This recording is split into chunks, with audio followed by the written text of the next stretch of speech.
राज्य के स्वास्थ्य मंत्री इरफान अंसारी ने बीएलओ को लेकर बयान पर सियासत गर्मा गई है। राज्य के मुख्य विपक्षी दल बीजेपी पर इरफान पूरी तरह से हमलावर नजर आ रही है।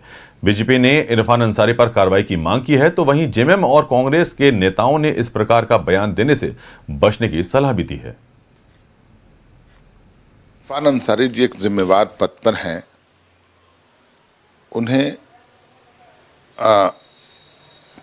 मुझे लगता है थोड़ी जिम्मेवारी के साथ बोलने की आवश्यकता थी। विरोध एसआईआर का तो तमाम दल कर रहे हैं, हम लोग भी कर रहे हैं, करना भी चाहिए। जन विरोधी एक नीति है ये, परंतु बोलने में थोड़ी चूक हो गई मुझे लगता है। और आज के अखबारों में मैंने उनका स्पष्टीकरण भी देखा है कि फर्जी बीएलओ के लिए ये शब्द उन्होंने बोले थे। तो बेहतर तो वही बता पाएंगे कि उन्होंने क्या सोचकर ऐसा बयान दिया, और अब वो बयान से में सफाई भी दे रहे हैं। तो मुझे लगता है इसे ज़्यादा तूल देने की आवश्यकता नहीं है। लेकिन चूंकि इरफान अंसारी हैं, अल्पसंख्यक समुदाय से आते हैं, भारतीय जनता पार्टी को वो बेचैन किए हुए हैं। बेचैन इसलिए किए हुए हैं कि भारतीय जनता पार्टी के पास अब कोई मुद्दा नहीं बचा है। तो हमें ये लगता है कि उन्होंने पूरी अपनी स्पष्टीकरण भी देने का काम किया कि उनको जनता की ओर से यह शिकायत प्राप्त हो रही थी कि फर्जी बीएलओ हमारे पास आ रहे हैं और नाम काटने का डर दिखा करके हमसे पैसे की डिमांड कर रहे हैं।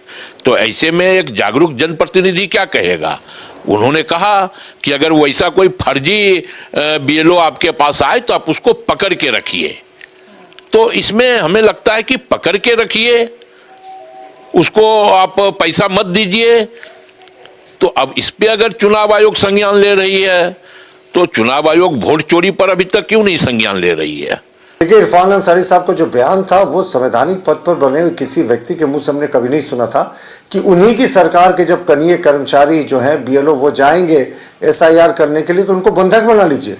और बंधक बनाने के बाद क्या करना था इरफान साहब? उनको पीटना था, कूटना था जब तक आप नहीं आ जाएं।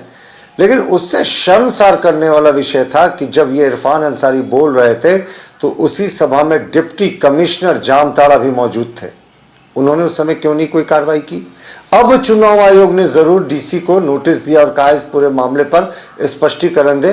पर हमें लगता है चुनाव आयोग को एक कदम आगे बढ़कर डीसी से भी शो कॉज करना चाहिए कि आप उस सभा में थे जहां इरफान अंसारी ने इतने बिगड़े बोल बोले, चुनाव आयोग की जो एक तरीके से चैलेंज किया उनके पावर्स को, और आप शांत रहें।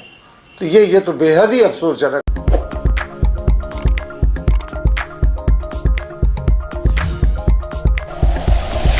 Like and share videos, subscribe करें हमारा चैनल और प्रेस करें बेल आइकॉन। न्यूज़ 11 भारत, सच है तो दिखेगा।